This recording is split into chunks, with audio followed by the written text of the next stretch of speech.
howdy peeps, and welcome to today's video where we are going to be putting up the brand new 2024 MV Triton up against the old 2023 MR. Normally when I do a car review, I do research. This time I haven't, so you're just going to get genuine reactions, not researched and influenced opinions. Let's get into it. Alright guys, Geraldton is blowing an absolute gale and it has been for days. I don't have this car that long. Young Motors are absolutely fantastic for giving me these cars to review. However, Geraldton has not turned on the weather today, so I'm going to have to sit inside to do some of the piece to camera. So straight into it then. This is a Mitsubishi Triton, and Tritons have always been an exercise in good is good enough. They're never sort of over the top. They're not throwing in brand new stuff that doesn't work. We've been fortunate enough today for my neighbour to bring out their MR Triton, so we can do a little comparison on that. But first of all, let's take a look at the MV Triton. Inside we've got the big screen now. The old one didn't have such a big screen in the center console, a bigger screen, and it's really crisp and clear, especially the reversing camera. Really high def, nice quality. I would say the 360 is a little more fish-eyed than my usual T60, but excellent definition, can't fault it. The sat-nav is a little unglamorous, but terribly easy to use. Air conditioning, it's really simple. I mean, everything here is just really functional and easy to understand how to use. It's important to a lot of us because we get into cars, especially these days, we get into cars, they got spectacular screens and digital setups, but gosh, some things are hidden away in some menus sometimes, and you know, that can be a little tiring. Sometimes you just want a car to work. So great aircon, dual zone. It's not tri-zone because we've got the recycler up there. You can see it in the background. Also got wireless charging down the bottom, but I'll tell you what's missing out of this is the little blank panels. So bearing in mind we like to modify our four-wheel drives, we've missed something here, Mitsubishi, and that is we need just a little blank panel somewhere that we can throw in straight through for the, what is it, a UJ45 or something like that. It's for the CB radio. Oh my gosh, I said CB. For your UHF. And your spotlights, you know, and let's face it, we're going to throw a winch on because we're going to be recovering people with our Tritons, because Tritons never get stuck, do they? Alright, continuing on down, you've got a much nicer four-wheel drive dial than you see in a lot of cars at the moment, but certainly it's becoming quite standard in the Mitsubishis. You've got four high centre lock, four low centre lock, and you've also got a rear diff lock with this, and you had the rear diff lock in the previous version as well. When we drove these through a minor rush, interestingly, both of them came undone at exactly the same spot, and the traction control system did nothing to control the spinning wheel. So that's quite interesting in itself, because Tritons have a great reputation for being good off-road. That aside, it's got hill descent control in this one, which it doesn't in the old MR, but that is a GLX. We are in a GLS, so a little more trendy. And the drive modes are just eco and normal, so nothing too tricky there. Great storage, the extra bin at the top for the passenger side on the MV, really nice. Now, as I'm sitting in here, I'm looking at everything and thinking it's good, right? It is good. Then we have a look at the steering wheel, and this steering wheel is actually smaller than the previous model. And I found it quite easy to drive around town like that. It's got the usual controls, the menu, which is controlled with a little silver wheel, very nice, click into OK. You've got your audio controls, and you've also got radar cruise control. Now we're starting to talk about radar cruise control. This is only going to lead to safety tech talk, but let's start with the radar cruise control. It is a well-sorted beast in this thing. When you set it to follow quite close, it actually follows nice and close, and even the third bar, so running it right back, it's still not that far back that you'll get people merging in front of you all the time. So I really like the cruise control in the Mitsubishi. They've done a great job, very well calibrated. One thing that I do like though, and this is where we're going to start talking safety tech, is the speed sign recognition. It'll recognize a sign, and if I'm using radar cruise control, it'll suggest a new speed limit for me. So that's been really fun, using that to just move up and down in the speed limit. It's significantly easier than sitting there and pushing up and down on buttons or wheels or anything like that.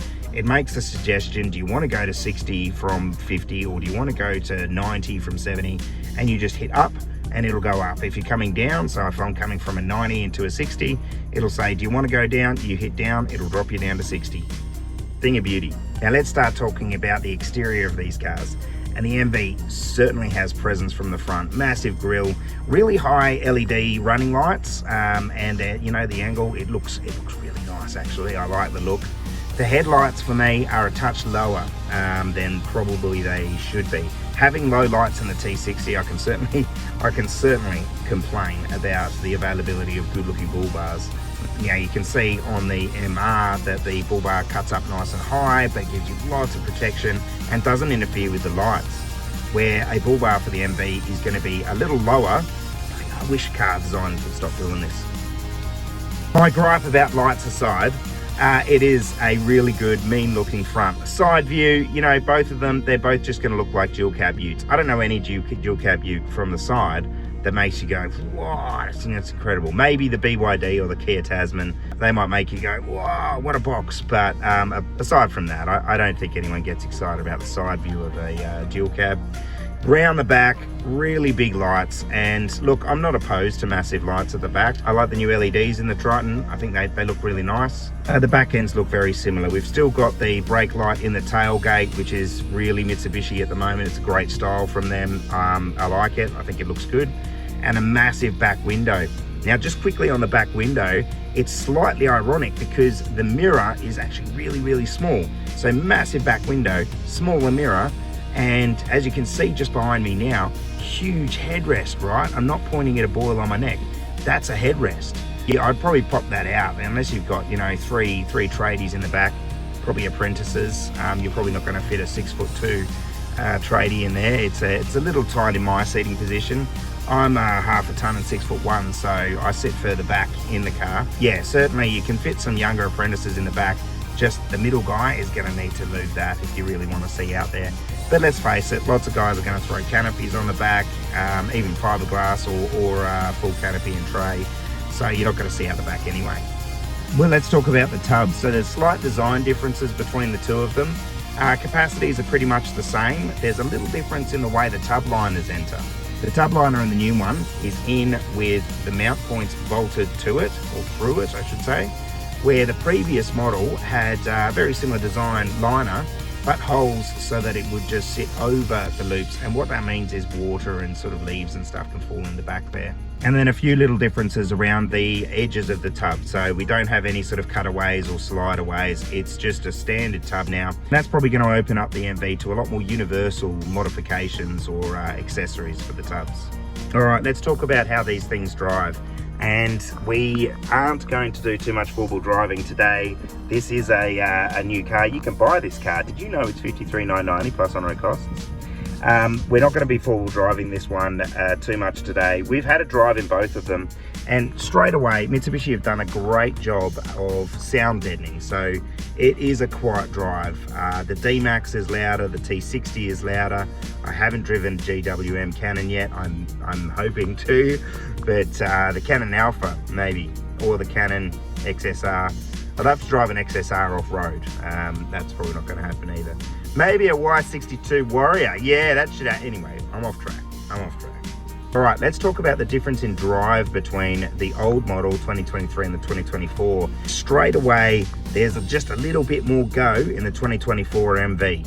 I don't know what's going on with the engines, so I'm just going to make them appear here. The 2024 MV is definitely quicker off the line, so a little more refinement, I would say, in the drive line, but still very, very similar. So the difference between them is minimal. Slightly more enjoyable time of pulling off the line with the Triton. But let's talk about that. Its get up and go from the line is very, very, very good. Its response is very good. Compared to the other utes that I've driven out there, they are, you know, hesitant or laggy, whatever you want to say. Everyone needs to go talk to Mitsubishi and work out what's going on, because they have worked out the formula for when you put your foot down at the traffic lights, or you're moving or you're merging into traffic, the Triton moves forward. And it seems like quite a basic expectation, but the Triton does it, so work it out. It's got a giant Garrett turbo compared to the old one. I'm not sure if that's what it is. Maybe we should all pick bigger turbos. So both cars drive very similar in a straight line. They're both nice and quiet, refined drivetrains. You can definitely feel the changes between gears in the autos, but that's not necessarily a bad thing. Feels like a fairly strong vehicle. Now, I'm going to tell you a couple of bad things about the Triton. Number one is its driver monitoring. There is a small black mound, I guess, on the steering column, and it monitors your face for things. So when I've got my sunnies off, it can read my eyes, so that if I sort of, you know, oh, there's a T60, what a rig, it tells me that I'm distracted, please look forward. But the moment I chuck my sunnies back on, it says I've lost my face. That one aside, it also comes with auto stop, and I find that to be really interesting for a diesel to have auto stop, because I get it in petrols, they start up really quickly, but just a couple of times I've pulled up at the lights, it stops, it turns off, great for emissions, I get all that, and economy, but then just to get going I have to sit there and wait for the engine to start. I'm talking half a second, right? I'm being pedantic. So if it is a standing race, let's say, between me and the MR is just going to tear off the line before this thing's actually started. And then the final thing that's only annoying because I do stuff off-road is the rear emergency braking. And you can see it here, I'm just trying to reverse, there's a little bit of grass, some weeds, and it just keeps jamming the brakes on. I don't know how you would calibrate it, to be honest, to be great off-road. But on-road, that's going to be awesome. All right, let's go with a little bit of a verdict now, and gosh, which one is better? You know what, I really like the MR. I think that there's a lot of accessories out there for them, and they have a really good reputation. However, I do think that the MV just has something little over the MR. So if you have an MR, I think you should consider upgrading to the MV. I think you are going to be happy, and don't forget, every time you upgrade in a Mitsubishi at the moment, you get a brand new 10-year warranty. That's insane. If you're looking for a dual cab ute that you're just going to be able to get and it does everything well, it's probably going to be a Triton. And right now the prices in Tritons are quite low comparatively. Certainly in the Chinese market, you're buying into a lot of things that are untested, and you know, I've bought into it obviously and am doing fairly well, which is great.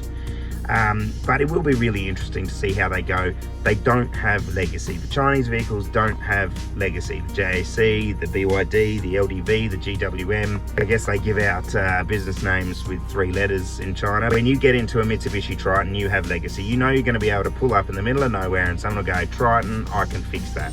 So all right, I've waffled enough. This is it. I would update to the MV. I think this is a really nice car. It's very quiet. It is very functional. It is not going to set your heart on fire. If you are a car person, this is not the car for you. But if you are someone who is looking for a good dual cab ute that is going to do everything that you ask of it, on-road, off-road, carrying, towing, and you really need to consider the Triton because it's got a massive 10-year warranty and it is cheaper than its natural competitors. All right guys, thanks for watching. Thanks to Youngs again for this vehicle. It's great to be able to review vehicles. It's a lot of fun for me. Love what is coming out in the dual cab ute market at the moment. One day I'll drive a Ram, one day I'll drive a Cannon as well, I think, be it through Youngs or eBay. I don't know where else to get them from. But either way guys, thank you very much. If you enjoyed it, do the like, do the subscribe. Throw a comment if you got a question too, by the way. I don't mind comments and responding to them.